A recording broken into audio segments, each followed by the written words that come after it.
আপনারা তো এই যে আমাদের জামাল সাহেব একটু করে বলেছে, আমার মনে হয় এর আগ পর্যন্ত আপনারা চিন্তা করেন নাই। আমি যদি রামগতিতে ৮০,০০০ ভোট পাই, আল্লাহ আমাকে বিজিত করে, তাহলে পুরো একজন আপার হাউস পাবে না। আপার হাউস তো বুঝেন, আপার হাউসে ১০০ জন এমপি হবে না। এই যে লোয়ার হাউস, এই ৩০০ এমপির ভোটের রেশিওতে আপার হাউস হবে। কথা বুঝছেন? যে দল যত জন, বিএনপি যদি ৫০% ভোট পায় তাহলে ৫০ জন পাবে, ৫১% পাইলে ৫১ জন পাবে। কি রিস্ক চিন্তা করছেন? আমরা কোনোদিন ৩৪-৩৫% উপরে ভোট পাইনি। বিএনপি যতবার ক্ষমতা গেছে ৩৫% উপরে কোনোদিন ভোট পায় নাই। তাইলে আপনি ৫১% তো পাইতেই হবে।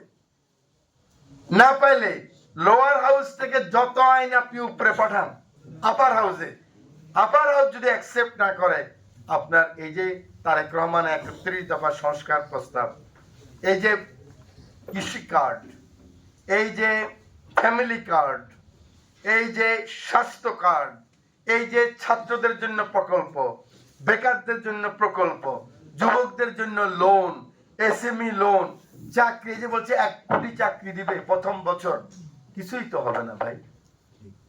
৫১% ভোট পাওয়া সহজ কথা নয়। কথাটা বুঝেন নাই?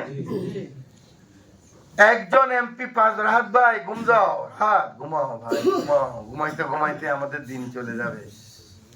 এই যে মাত্র একজন এমপি যদি ১০ ভোটও বেশি পায় সে এমপি, তাহলে ভোটের পরিমাণ তো সমান সমান, ৮৯,৩১০, ৮৯,৩১৫, তো ৫ ভোটে এমপি হয়ে যাবে না? চিন্তা করছেন?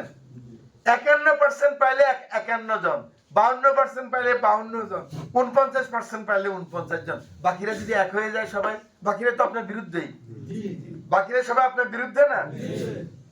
অতএব এবার হলো আমাদের যেসব জায়গাতে আমাদের পপুলারিটি আছে, বগুড়াতে আমাদের পপুলারিটি আছে, কুমিল্লাতে আমাদের পপুলারিটি আছে, সিলেটে আমাদের পপুলারিটি আছে, বৃহত্তর নোয়াখালীতে আমাদের পপুলারিটি আছে, এখানে আমরা ৮০, ৮৫, ৯০% ভোট কাস্ট করতে হবে। সেই ক্ষেত্রে আমরা দেখবেন রামগতিতে আমরা ইনশাল্লাহ ১.৫ লাখ, ২ লাখ ভোট পাই যাবো। ২ লাখ ভোট পাইলে ২ জন আমরা এমনি খালি রামগতি আসন থেকে পেয়ে যাব আমাদের রেশিওতে আসে। আমি বুঝাইতে পারছি? এবার কিন্তু এই তারেক সাহেব এই জন্য বলছিল ৫৪ বছরের মধ্যে এবার হবে কঠিন নির্বাচন। আমরা অদৃশ্য শক্তির সাথে যুদ্ধ করতেছি। আমার মনে হয় আমি বুঝাই বলার আগে এই জিনিস এখানে ১০ জনও বুঝতেন না আপনারা। না বলেন না, সত্য কথা বলেন, বুঝতেন তো, তাহলে পাবলিক কেমনে বুঝবে?